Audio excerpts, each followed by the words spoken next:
सासू माँ ने अब बधाई हो कहा। सोनम अब पढ़ाई ही करती रहोगी या रवि का लंच भी तैयार करोगी? तुम्हारे पास तो पूरा दिन पड़ा है पढ़ने के लिए, पर मेरे बेटे के ऑफिस जाने में देरी हो रही है।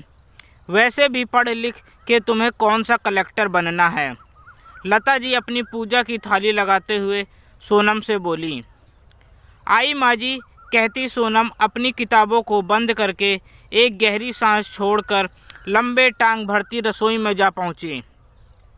जल्दी जल्दी हाथ चलाते हुए उसने रवि का लंच पैक किया और सबके लिए नाश्ता बनाया। सबने साथ बैठकर नाश्ता किया और रवि ऑफिस निकल गया। सोनम ने घर का बाकी काम निपटाया और अपनी कुछ कर दिखाने की इच्छा को प्रबल करते हुए एक बार फिर अपनी किताबों को खोल बैठ गई। घर के कामों और पढ़ाई को करते करते थक तो जाती थी, पर कभी किसी से कोई शिकायत नहीं करती थी। एक दो बार रवि से तो बात करी थी घर के कामों में उसकी मदद करने के लिए, किसी लड़की को रखने की, पर उसकी सासू माँ ने ये कह के मना कर दिया कि इतना भी काम नहीं होता घर में, और मैं हूँ तो इसकी मदद के लिए। सोनम भी लता जी से किसी काम में मदद मांग नहीं पाती थी। उनका सख्त मिजाज देख के हालांकि ऐसा नहीं था कि वो सारा काम सोनम पर ही छोड़ देती थी। रवि वैसे तो सोनम की चाह तक होती थी, मदद करने की कोशिश करता था, पर वो भी क्या करे, मजबूर था। अपनी प्राइवेट नौकरी की वजह से प्राइवेट नौकरी के हाल तो सबको पता ही है, और आजकल तो ये छटनी हो रही है। कंपनियों में उसकी वजह से प्रेशर कुछ ज़्यादा ही था। सोनम की परीक्षा भी आने को थी, जिस वजह से उसे चिंता सता रही थी, पर मरती क्या ना करती, जैसे तैसे सब संभाल रही थी। देखते ही देखते परीक्षा का समय भी आ गया और सोनम ने खूब लगन से अपनी परीक्षा दी। रिजल्ट आने के समय आया तो घबराहट ने घेर लिया। रिजल्ट देखते ही खुशी से झूम उठी, सारे काम में चिल्लाते हुए भागने लगी, मैं पास हो गई, मैं पास हो गई। रवि ने उसे खुशी से गले लगा लिया और बधाई दी, पर जाने क्यों सासू माँ बिना बधाई दिए ही अपने कमरे की ओर बढ़ गई। सोनम का बुरा जरूर लगा, पर इतनी खुशी में उसने सासू माँ के बधाई न देने वाली बात को एक किनारे रख दिया और जल्दी जल्दी अपने मायके में ये खुशखबरी सुनाने के लिए फ़ोन उठा लिया। कुछ दिनों के बाद सोनम को एक बहुत बड़ी कंपनी में जॉब का ऑफ़र मिला। तब वो बहुत खुश थी।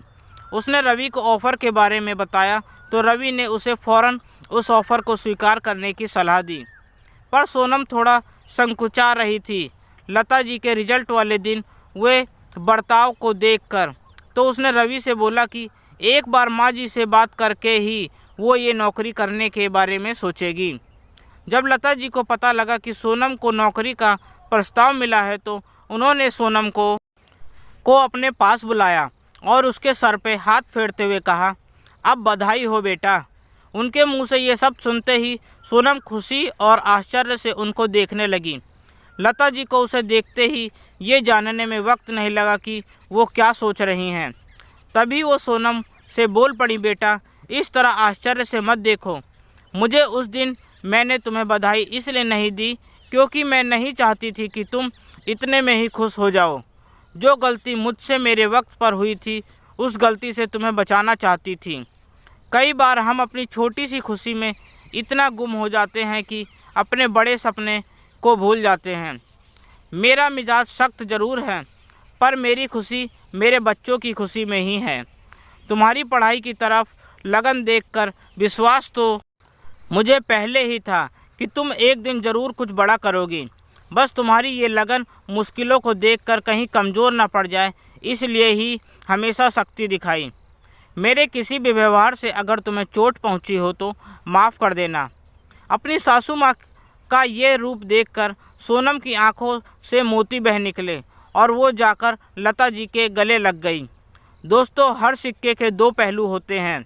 सिर्फ आधा अधूरा सच जानकर ही किसी की तारीफ़ या आलोचना ना करें। आपका अपना दोस्त। धन्यवाद।